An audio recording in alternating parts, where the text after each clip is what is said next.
So I'm here in YouTube Studio. I'm going to go over to the left and go down to settings. We're going to press settings. And then one of the options here is upload defaults. So the way upload defaults work is you can put a title, a description, and set your visibility, even some tags as well. Whatever you put here will kind of be preloaded onto the video that you're uploading. So you can add something in your description, and then when it comes to uploading, that will always be there, and you can add more stuff if you wanted. But here's what I'm gonna do. So this description which I've set here is a bit old, so I'm gonna change it, and then I'm gonna copy and paste my new one.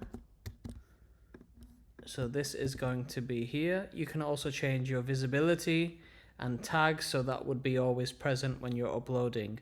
There's also some advanced settings like your license, your category. You can preset that for every video. Also your monetization settings. But the key thing I want is I want my description to always be the same.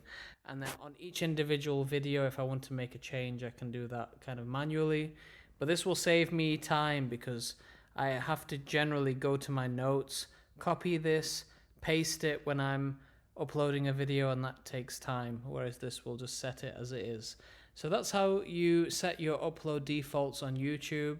If you have any questions about this, just leave a comment in the comment section below, and thank you for watching.